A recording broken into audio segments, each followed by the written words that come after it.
ஒரு ஆறுதல் சொல்லக்கூட திராணி இல்லாத கனிமொழியினுடைய அண்ணன் தத்தி பொம்மை முதலமைச்சராக இருக்கக்கூடிய ஸ்டாலின் ஒரு 5 நாட்களுக்கு முன்பாக இந்த மாவட்டத்திற்கு வந்தார். எதற்காக வந்தார்? இந்த கள்ளக்குறிச்சி மாவட்டத்தில் நாங்கள் அடிக்கல் நாட்டி, நாங்கள் நிதி ஒதுக்கீடு செய்து, நாங்கள் கட்டி வைத்திருந்த மாவட்ட ஆட்சியர் அலுவலகத்தை திறந்து வைத்து விட்டு போனாரே.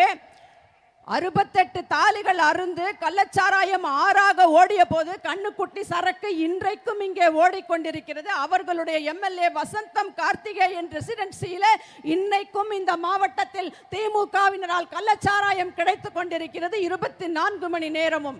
ஆனால் அந்த முதலமைச்சர் கள்ளச்சாராய மரணங்கள் நிகழ்ந்த போதுதான் இங்கே வர வக்கில்லை, வழி இல்லை. தத்தி பொம்மை முதலமைச்சருக்கு கலெக்டர் அலுவலகம் திறப்பதற்கு, அதுவும் நாங்கள் ஆரம்பித்த திட்டத்தை ஸ்டிக்கர் ஒட்டி வெட்டி ரிப்பன் வைத்து திறந்து வைப்பதற்கு வந்தாரே.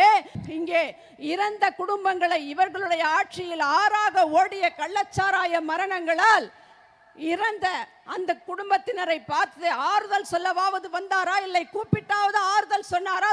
சொன்னாரா? ஆனால் எங்கள் ஆட்சியில் அப்படி கிடையாது. ஒரு குழந்தை மண்ணில் வந்து பிறந்தவுடன் அரசின் நலத்திட்டத்தை பெற்றது. அதாவது 16 தாய் சேய் பொருட்கள் அடங்கிய அந்த டயப்பர்ல இருந்து, கிலுகிலுப்பையில இருந்து, பொம்மையில இருந்து, நகவெட்டியிலிருந்து தாய் குழந்தை பெற்ற அந்த தாய்க்கு இரும்பு சத்து மாத்திரையிலிருந்து, குழந்தைக்கு நாப்கின்ல இருந்து அத்தனை பொருட்களையும் கொடுத்த ஒரே அரசு அனைத்து இந்திய அண்ணா திராவிட முன்னேற்ற கழக அரசு, அம்மாவின் அரசு, அண்ணன் எடப்பாடியார் அரசு. பிறந்த குழந்தைக்கு தாய் வீட்டு சீதனம் வந்ததோ இல்லையோ, தாய் மாமன் அண்ணன் எடப்பாடியார் சீதனம் ஒவ்வொரு குழந்தைக்கும் வந்தடைந்தது.